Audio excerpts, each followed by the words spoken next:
حج کے دوران حجاج کرام جو حج کے 5 دنوں کے لیے منا، عرفات اور مزدلفہ تشریف لے جائیں گے، انہیں اپنے ساتھ کون کون سا سامان لینا ہے آج کی اس ویڈیو میں یہ انشاءاللہ آپ کے سامنے وضاحت کے ساتھ بیان کیا جائے گا۔ سب سے پہلے تو ہم نے بیگ کیسا لینا ہے۔ ٹرالی والا جو بڑا بیگ ہے یا ہینڈ کیری بڑے سائز میں ہے وہ لے جانے کی حکومت کی طرف سے اب اجازت نہیں ہے۔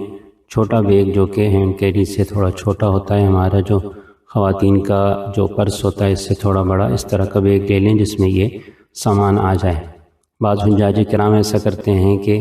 منا کے لیے ایک بڑا بیگ لے لیتے ہیں، اس کے اندر ایک چھوٹا بیگ جیسے ہمارے بچوں کے اسکول بیگ ہوتے ہیں پیچھے لٹکانے کے، اس طرح کا ایک بیگ لیتے ہیں جس میں منا سے آگے جب عرفات اور مزدلفہ ایک دن کے لیے جانا ہوگا اس کا سامان الگ سے رکھ لیتے ہیں۔ تو ایسا بھی کیا جا سکتا ہے۔ سب سے پہلے نمبر پر ایک اضافی جوڑا احرام کا ساتھ رکھیں۔ کبھی احرام میلا ہو جاتا ہے یا خراب ہو جاتا ہے یا کوئی اس میں ایسی چیز لگ جاتی ہے کہ وہ نہیں پہنا جا سکتا، تو ایک اضافی جوڑا ساتھ ہونا چاہیے۔ سفری جائے نماز ساتھ ہونی چاہیے۔ یہ سفری جائے نماز جو کہ پلاسٹک کی ہو یا فولڈنگ والی ایسی جو کہ آپ کے سامان میں جگہ کم سے کم گھیرے کہ سامان اٹھا کر چلنا پڑتا ہے، تو سامان ہم نے اتنا رکھنا ہے جو کہ جس کا وزن کم سے کم رہے۔ قرآن مجید، چھوٹا قرآن مجید حمائل کی صورت میں جو ہوتا ہے وہ ہم ساتھ رکھ لیں وہاں خیموں میں تلاوت وغیرہ کرنے کے لیے۔ اسی طرح سے دعاؤں کی کتاب، جو بھی دعاؤں کی کتاب آپ کے پاس آسانی سے میسر ہو، دعاؤں کی کتاب ساتھ رکھ لیں۔ حج کے مسائل کی کتاب، حج کے مسائل کا انسائکلوپیڈیا ہے یا اور کوئی حج کے آسان مسائل ہوں تو وہ آپ اپنے ساتھ رکھ لیں۔ اسی طرح سے کسی مفتی صاحب کا نمبر بھی آپ کے پاس ہونا چاہیے، کبھی کسی اہم مسئلے میں ضرورت پیش آتی ہے تو اس وقت رہنمائی لی جا سکے۔ مسواک کا ہونا بہت زیادہ اہم اور ضروری اس لیے ہے کہ حالت احرام میں 7 تاریخ کی شام سے احرام باندھا جائے گا تو یہ 10 تاریخ تک ہمارا احرام رہے گا، اور اس دوران ہم ٹوتھ پیسٹ استعمال نہیں کر سکتے ہیں، برش استعمال نہیں کریں گے، تو اس صورت میں مسواک ہمیں کثرت سے کرنی ہے تاکہ ہمارے منہ سے اسمیل وغیرہ نہ آئے۔ اس دوران ہماری خوشبو والی چیزیں استعمال کرنا یعنی ٹوتھ پیسٹ وغیرہ یہ منع ہوگا۔ اس سے آگے یہ ہے کہ ایک جوڑا ایک سوٹ ہم اپنے ساتھ رکھیں، اس کے ساتھ ٹوپی اور بنیان جو استعمال جیسے کرتے ہیں کہ عید والے دن جب ہم احرام سے فارغ ہو جائیں گے، اپنے کپڑوں میں آئیں گے تو ہمارے پاس کپڑے ہونے چاہیے، تو یہ اپنے ساتھ آپ رکھ لیں جو آپ نے 10 ذو الحجہ کو احرام سے نکلنے کے بعد آپ نے کپڑے پہننے ہوں گے۔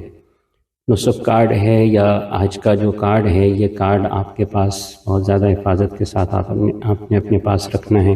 اسی طرح سے آپ کو معلم کی طرف سے یا آپ کے گروپ لیڈر کی طرف سے جو کوئی کارڈ ملے ہیں جو آپ نے گلے میں لٹکانے ہیں وہ بھی آپ نے اہتمام سے لٹکانے بھی ہیں، ساتھ رکھنے ہیں۔ اور چارجر اور پاور بینک اور ساتھ میں 3 پن بھی اگر ہو جائے ضرورت ہو تو یہ بھی ساتھ رکھ لیں۔ یہ موبائل وغیرہ چارج کرنے کے وہاں کام اس لیے آئے گا کہ آپ نے وہاں پر مستقل ایک دوسرے ساتھیوں سے بھی رابطے میں رہنا ہے اور اپنے گھر والوں سے بھی رابطے میں رہنا ہے۔ نظر کا چشمہ جو حضرات استعمال کرتے ہیں، ایک اضافی چشمہ آپ اپنے ساتھ رکھیں تاکہ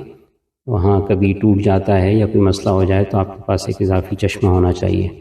اور جو حضرات نظر کا چشمہ نہیں استعمال کرتے ہیں، دھوپ کا چشمہ وہ اپنے ساتھ رکھیں۔ چھتری کا ہونا بہت اہم اور ضروری ہے کہ یہ گرمی شدید ہے اور وہاں پر آپ نے جس وقت اپنے خیموں سے نکل کر جمرات کی طرف جانا ہوگا تو پیدل جانا ہے، گرمی کا وقت ہے تو چھتری آپ کے پاس ہونی چاہیے۔ اس سے آگے پانی کی بوتل ہے۔ یہ پانی کی بوتل ہر حاجی حجن کی الگ الگ، ہر ایک کے پاس الگ الگ پانی کی بوتل ہونی چاہیے، اور بسا اوقات یہ بھی کم پڑتی ہے، تو اس لیے بعض حضرات تو یہ بھی فرماتے ہیں کہ اپنے ساتھ جو وہاں مکہ مکرمہ میں جو بوتل ملتی ہے جس میں زمزم بھر کے لاتے ہیں، جو فولڈ ہو جاتی ہے پلاسٹک کی بوتل، وہ بھی ساتھ رکھیں۔ کبھی پیدل زیادہ چلنا ہوتا ہے اور یہ پانی کی جو چھوٹی بوتل ہمارے پاس ہوتی ہے لٹکانے والی، یہ کم پڑتی ہے۔ بغیر خوشبو والا صابن، اسی طرح سے ٹشو، اور اگر بغیر خوشبو والے وائپس مل جائیں تو وہ بھی ہم ساتھ رکھ سکتے ہیں، لیکن یہ ان چیزوں کا دھیان رکھیں کہ ان میں خوشبو نہ ہو۔ ہوا والا تکیہ، یہ تکیہ عام طور پہ تو منا میں تکیے ملتے ہیں،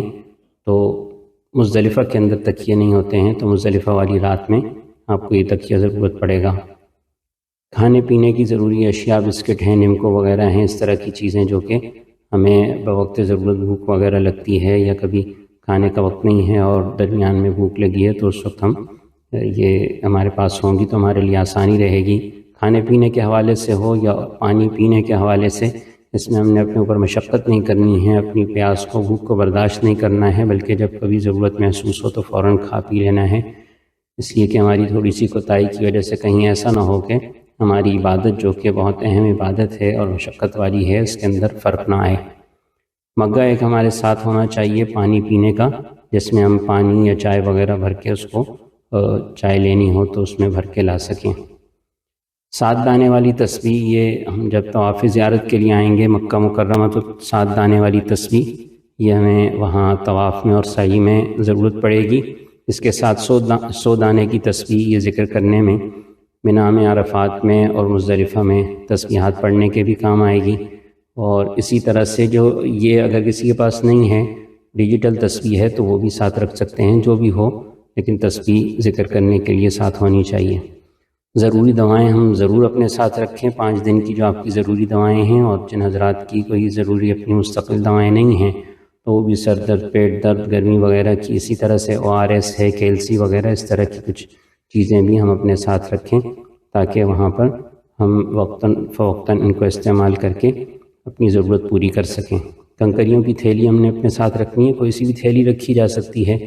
اگر کوئی پاؤچ مل جائے چھوٹا تو وہ اس میں ذرا سا محفوظ رہتی ہیں، اگر وہ نہ ہو سکے تو کسی چھوٹی بوتل میں بھی ہم جمع کر سکتے ہیں۔ ہر حاجی حجن نے مزدلفہ والی رات میں 70 کنکر اپنے لیے چننے ہیں، بقدر ضرورت ریال، جتنے ان کو ضرورت پڑیں، 300 سے 500 ریال تک احتیاطاً یہ اتنے لکھے گئے ہیں، ویسے اتنے زیادہ ضرورت نہیں ہوتے ہیں لیکن کبھی ضرورت پڑ بھی جاتے ہیں تو اس لیے 300 سے 500 ریال تک ہم اپنے ساتھ رکھ لیں۔ چاقو مختلف چیزیں وغیرہ کاٹنے میں، پھل وغیرہ کاٹنے کے اندر استعمال ہوتا ہے تو چاقو ہم اپنے ساتھ رکھیں۔ ہاتھ کا پنکھا یہ چٹائی کا ہو تو بھی ٹھیک ہے، چائنا کے جو پنکھے ہیں پلاسٹک کے وہ بھی چل جائیں گے، چھوٹے مشین والے چھوٹے پنکھے، بالکل چھوٹے ہاتھ کے پنکھے بھی آ رہے ہیں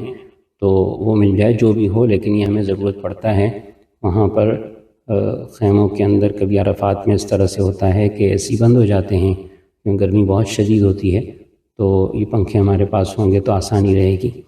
کینچی، مختلف سامان وغیرہ، کوئی رسی وغیرہ یا اور کوئی ایسی چیز کاٹنے کے بھی کام آتی ہے۔ اسی طرح سے خواتین جب احرام سے فارغ ہوں گی تو انہیں بال کاٹنے کی ضرورت پیش آئے گی، کینچی ہم اپنے ساتھ رکھیں۔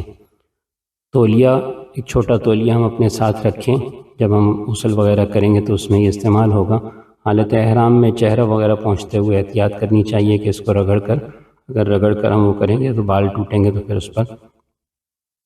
کچھ صدقہ وغیرہ دینا ہوگا۔ اگر تولیہ ہم اس طرح سے استعمال کریں کہ چہرے پر لگا کر ہٹا دیں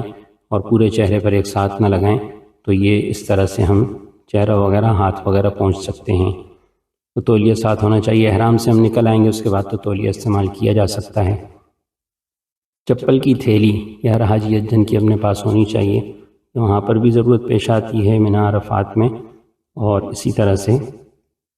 جب ہم طواف زیارت کے لیے مکہ مکرمہ آئیں گے تو اس وقت بھی یہ ہمارے کام آئے گی۔ السلام علیکم ورحمۃ اللہ وبرکاتہ۔